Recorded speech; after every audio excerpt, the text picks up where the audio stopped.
9:20 হৈছে।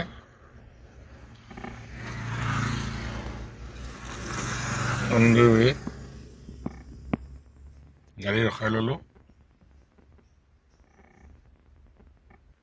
এইটো profit. Nifty চলি আছিলে 24000। মই এতিয়া OTM এটা ল'লোঁ, তাত ভলেটিলিটি অলপ কম থাকে।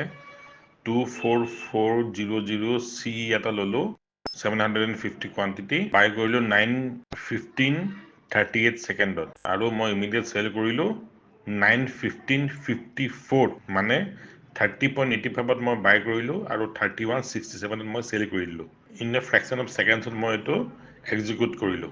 নেক্সট মই ল'লোঁ টাইটান জানুৱাৰী এক্সপাইৰী ফিউচাৰ এটা, মই বাই কৰিলোঁ 71.50, 9:19:19 আৰু মই চেল কৰিলোঁ 79.10 প্ৰাইচত, আৰু টাইম আছিলে 1947, মানে লেছ দেন 30 ছেকেণ্ড, আৰু উইদিন 1 মিনিট মোৰ প্ৰফিট হ'ল 1982।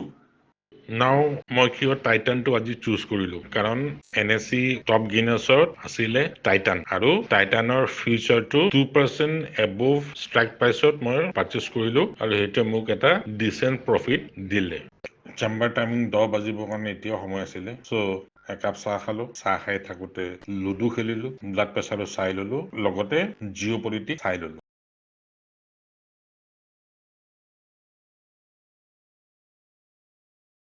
গাইজ, আপোনালোকে জানেনে আমি শুওঁতে কিমান কেলৰি প্ৰতি ঘণ্টাত বাৰ্ণ হয়? 40 to 80 কেলৰিজ প্ৰতি ঘণ্টাত আমাৰ শৰীৰত বাৰ্ণ হয়। গতিকে আপোনালোকে হিচাপ কৰি চাওক, 6 ঘণ্টা বা 8 ঘণ্টা শুওঁতে কিমান কেলৰি বাৰ্ণ হয়। এপ্ৰক্সিমেটলি 320 পৰা 640 কেলৰিজ প্ৰতি নিশা বাৰ্ণ হয়। এতিয়া কথা হ'ল, যিসকলে ৰাতি হাই ডাইট এনজয় কৰে এজ এন এণ্টাৰটেইনমেণ্ট, তেওঁলোকে কিমান কেলৰি কনজিউম কৰে, এটা ৰাফ আইডিয়া মই দাঙি ধৰিছোঁ। ৰাইচ 150 গ্ৰামত থাকিব 195 কেলৰি। 3খন মিডিয়াম ৰুটিত approximately 360 calories. 1 bowl of cooked dal, তাত থাকিব এপ্ৰক্সিমেটলি 100 পৰা 300 কেলৰি। 50 গ্ৰাম তেলত থাকিব approximately 450 calorie. 150 gram of chicken gravy, তাত থাকিব এপ্ৰক্সিমেটলি 250 পৰা 300 কেলৰি। চ' আপোনালোকে চাম আপ কৰক, এড আপ কৰক, টোটেল কেলৰি কিমান খায়।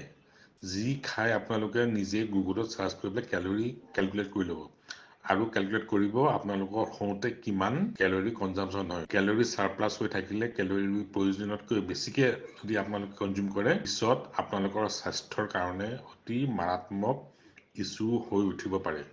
চ' eat like a beggar during dinner.